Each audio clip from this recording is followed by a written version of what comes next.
waktu saya di program Ngabuburit bersama penulis Tanah Laut. Hari ini saya ditemani dengan Bang Hadani Hat, kelahiran Puntik Luar Kabupaten Barito Kuala, 14 Januari 1990, profesi guru agama sekaligus seorang aktor, sutradara, penulis. Boleh disapa dulu Bang?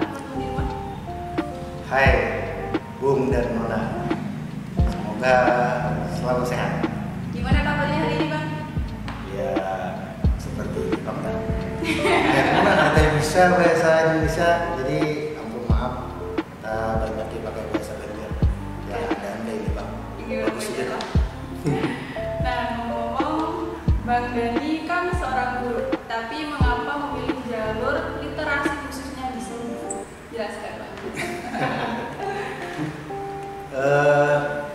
Memilih jalur di guru itu karena ada faktor keturunan.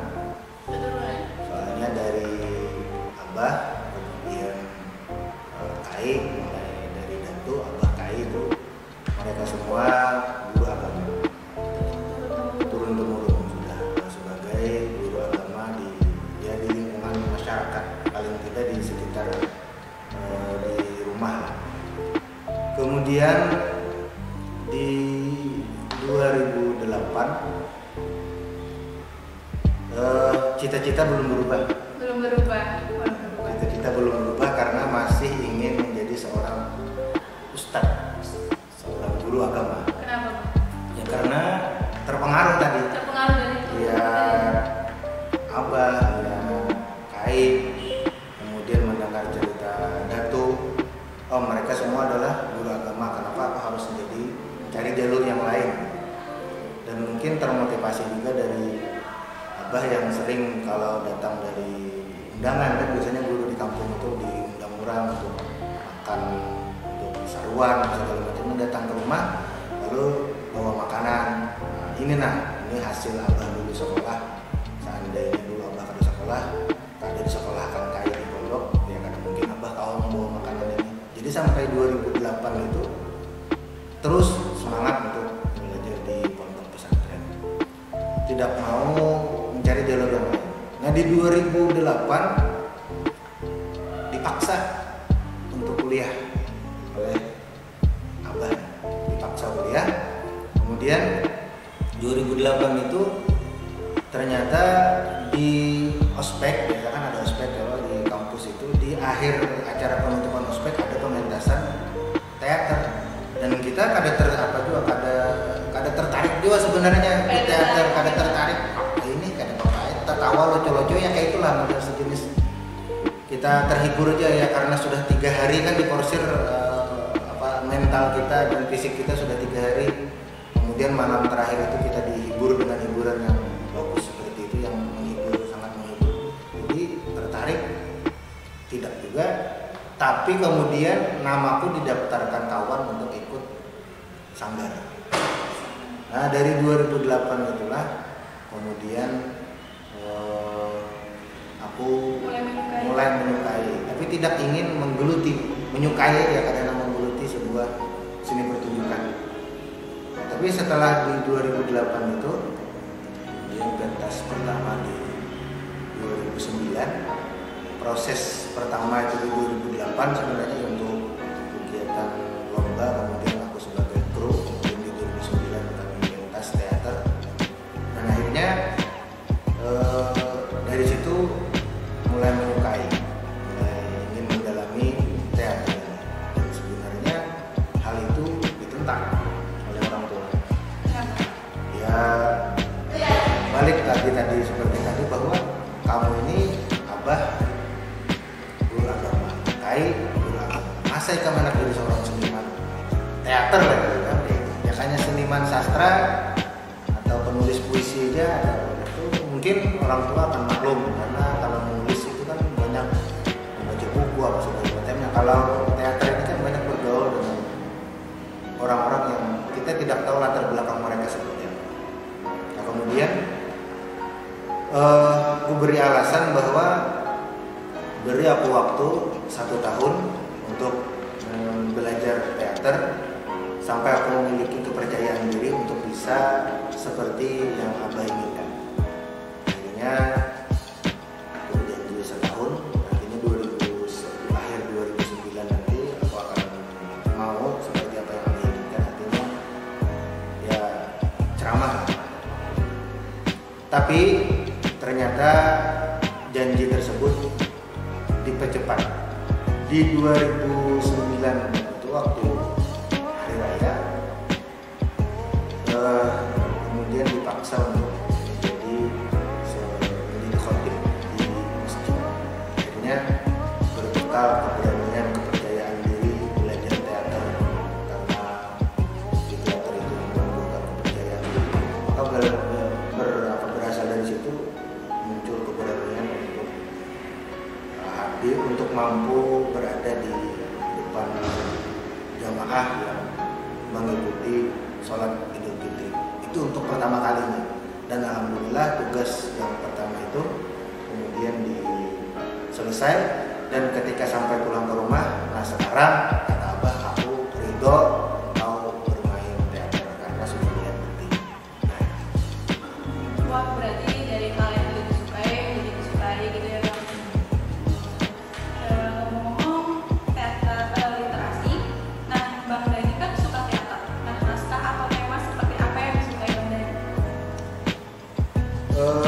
Pertama, dan setiap setiap pemain teater yang berlatar belakang workshop mungkin di kampus itu pasti menyukai teater jenis komedi. Karena mudah. Kalau kita untuk ngelawak itu kan mudah, bikin orang tertawa itu mudah. Tapi mudah di sini bukan berarti mudah benar kadang, karena sulit juga acting jadi orang lucu itu. Kalau dasarnya memang kita kadang lucu. Kalau aku itu kan dulu asalnya itu adalah seorang yang kaku, karena dasar setelah lulus SD hanya sekolah pesantren, kemudian ya paling cuma paket B, paket C aja sekolahnya dulu sehingga bisa kuliah itu. Jadi belajar benar hitungannya untuk menjadi seorang pemain teater komedi. Jadi kebetulan di sanggar kami itu mesti adalah pementasan pertama itu diajarkan untuk bermain teater komedi. Jadi kemudian setelah belajar dari komedi baru kepada tema-tema yang lain. Namun komedi yang biasanya kami angkat itu ada setiap teater lah pasti ada menyinggung masalah yang berkaitan dengan kehidupan masyarakat, sosial, tentang agama. Dan karena kami dasarnya adalah stay Darussalam, karena kami membawa nama Darussalam waktu pentas dari 2008 sampai 2012 aku di Sanggar Arumi itu terus membawakan teater-teater yang tidak lepas dari jalur Islami, tetapi tetap mengangkat isu-isu sosial, tapi tidak lepas. Misalnya dalam pementasan, kalau di situ yang pertama aturan yang biasa kami pegang itu adalah perempuan tidak boleh bersentuhan langsung dengan laki-laki yang bukan mahramnya, karena dari situ. Kemudian perempuan juga tidak boleh membuka kerudung dalam pementasan, aurat.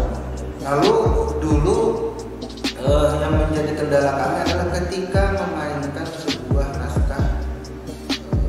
Dulu pertama yang kami sulit memecahkan itu adalah pementasan tentang dia ini perempuan itu memainkan pementasan sebagai istri Belanda. Mana istri Belanda ada pakai kerudung kan? Nah, orang Belanda pakai kerudung kan aneh gitu. Lalu setelah kami berpikir, maka kemudian ada solusinya, yaitu pertama harus memakai pelapis di sini yang seperti warna kulit kan di sini, kemudian ditimbal dengan make up, hilang lagi begitu kan, kemudian di kepalanya dipakailah rambut wig.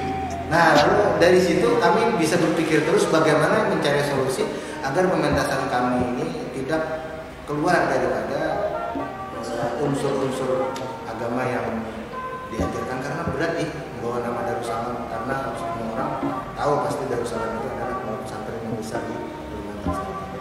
Berarti suka ke kemudian di 2011 2012 mulai mendalami lagi teater di Mesin dengan Bang Andi Sahludin. Nah dari situ aku juga banyak belajar tentang teater-teater yang lainnya seperti realis, surrealis, ya yang lebih ekstrim daripada yang pernah aku pelajari di Sanggar Arumi. Tetapi ketika kita balik ke Sanggar Arumi, kami akan menyesuaikan apa yang pantas kami berikan kepada Sanggar Arumi. Di luar, terserah itu dokumen seperti apapun, kami tetap memakai apa yang pernah kami pelajari. Tetapi kalau ke Sanggar Arumi, kami balik lagi dengan aturan yang sudah kami tetapkan oleh pendahulu-pendahulu. Jadi belajar keluar itu bukan malah kita mengurangi apa yang ada di dalam Sanggar Arumi, tetapi menguatkan tubuh Sanggar Arumi. Di luar kita belajar dengan tokoh seperti Haji Mariadi, kemudian Bapak Abdullah SP, Syukur, kemudian yang paling banyak aku mengamati ilmu teater itu dengan Bang Andi Sahludin. Lalu mereka itu di Banjar itu kan teater mereka tidak jauh berbeda dengan apa yang kami terapkan di Sanggar Arumi, karena Sanggar Arumi kami menerapkan hal yang ya tadi menjaga nama Darussalam ya. Tapi kalau di luar kami tes kalau memang itu menunjukkan bagus artistiknya, kemudian apa namanya yang lain-lainnya untuk dibentaskan untuk supaya bagus, ya kami memakai itu. Kami tidak jadinya kalau keluar sudah universal, tidak lagi bermain mengambil aman seperti yang di Darussalam. Misalkan berbingin harus, kalau kami main pentas di luar berbingin harus berkerudung. Kalau memang kada berkerudung, pentasnya memang kada berkerudung, ya kada berkerudung. Nah itulah nilai mungkin negatif dan nilai positif yang ada di dalam teater yang selama ini. Nah mungkin nggak lupa juga dari unsur agama tadi yang tentang aurat, harus menjaga kesopanan budaya. Nah ngomong-ngomong tentang naskah, Bang Dhani kan pernah dipentaskan dalam suatu lomba dan memenangkan lomba tersebut. Apa yang dirasakan Bang Dhani pada saat itu? Sebuah prestasi tentu kita harus prestasi. Namun sebelum munculnya prestasi itu pasti kita akan menghadapi kegagalan. Sebenarnya naskah itu dipentaskan di dalam lomba itu adalah kali yang keempat. Pertama dulu dipentaskan di kali yang ketiga untuk lomba. Pertama dulu dipentaskan di Sanggar Arumi dan tetapi tidak apa namanya tidak mendapatkan juara, hanya mendapatkan aktor saja. Kemudian pentas kedua dipentaskan oleh Sanggar Arumi dan ternyata kami di sana ada kesalahan, ada sesuatu hal yang harus dihindari. Tapi kami karena tidak mengetahui, mungkin tidak tersampaikan kepada kami oleh yang hadir di komite, lalu kami melanggar yang tidak dikehendaki oleh akhirnya kami pun tidak mendapatkan kejuaraan. Dan di tanggal 7 kemarin itu Sanggar Arumi kembali mementaskan pertunjukan mereka meraih juara 1 dengan naskah tersebut. Nah tetapi selain naskah tersebut juga biasanya kami itu kami tidak mencoba sekali dua kali saja, tapi kalau itu sudah belum berhasil maka kami akan perbaiki, kemudian akan kami pentaskan lagi dan akan kami ikutkan lomba. Kalau juara ya sudah bertahan sampai di situ. Mana kurangnya akan kami evaluasi seperti ini. Dan akhirnya kemarin juga di 2020 naskah saduran dari adaptasi dari naskah penulis kita Pak Jamal Suryanata yang berjudul Paranmaya itu kita pentaskan kemarin di Tanah Bumbu. Itu tidak mendapatkan juara karena beberapa faktor internal karena pemain. 1, 2, 3. Nah yang anehnya itu ketika kemarin di Tanah Bumbu orang memainkan naskah juara 1, sedangkan aku memainkan naskah sendiri lagi, membuat naskah sendiri, dan kita tidak mendapatkan juara ya karena beberapa faktor tadi. Karena penasaran, kemudian adaptasi lagi naskah tersebut, perbaiki lagi naskah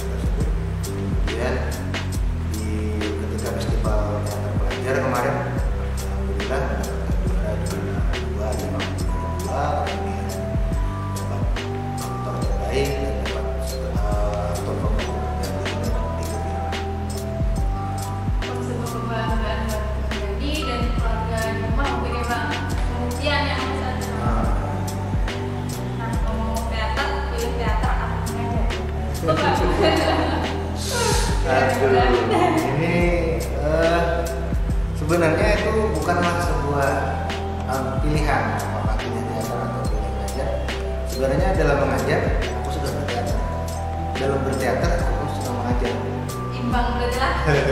Karena begini, kalau sekarang kalau aku ingin disenangi oleh siswa, maka kita bisa menjadi seorang aktor yang disenangi oleh siswa.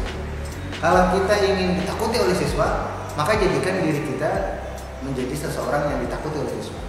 Kalau menjadi ingin yang dibenci oleh siswa, maka jadikan diri kita menjadi seseorang yang dibenci oleh siswa.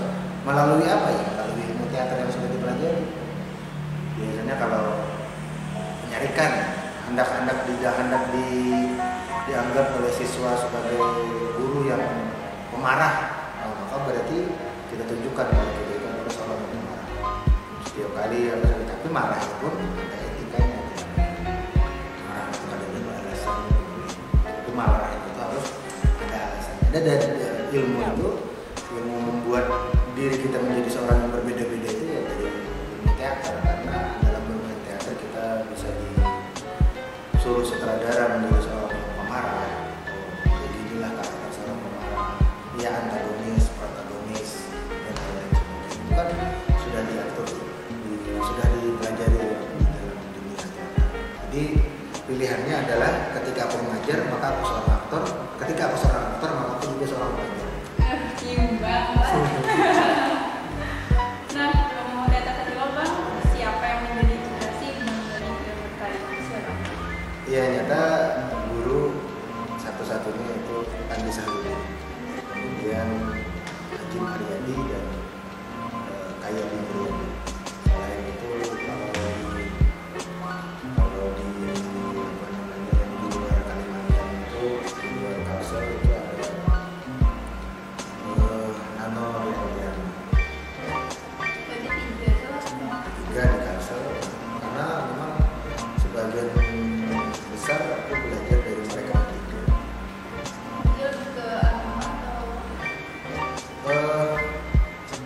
Kalau ilmu kan dari mereka, cuma penerapan di mana kita berada, kita bisa menerapkan apa yang sesuai. Karena kalau aku kan dasarnya adalah memiliki ya, ilmu agama yang berlatar belakang pesantren. Itu aku akan menyesuaikan dengan karya-karyaku yang akan aku pentaskan. Tetapi karya-karya tersebut kadang-kadang jangan sampai juga karena kita ini orang pesantren baru Islami benar.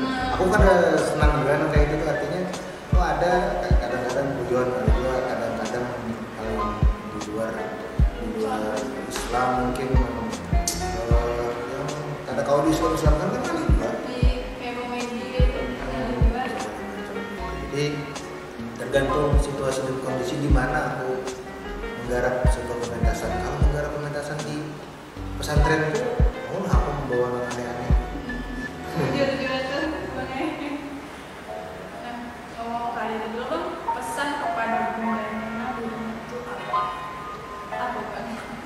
Pesan Pesan Bung dan Nana, pertama jangan menilai seseorang dari cover ya, karena cover yang bagus belum tentu memiliki isi yang bagus, cover yang buruk belum tentu memiliki isi yang buruk. Jadi terapkan selalu berbaik sangka kepada siapapun, karena mereka semua adalah makhluk Allah yang maha bijaksana. Jadi kita harus selalu bersikap bijaksana dalam memandang kepada siapapun, karena Allah maha bijaksana. Kemudian yang kedua, bagi murid-murid yang sedang menggunakan teater, ingat selalu teater adalah hidup adalah teater. Setiap hari kita menjalani naskah dari sutradara terbaik. Teman-teman bergerak diri sendiri, jangan menjadi orang lain untuk supaya orang lain semangat jadi diri sendiri. Bujur banget. Terima kasih untuk Bang Dani atas motivasi, pengalaman yang diberikan Bang dan Nona. Terima kasih juga teman-teman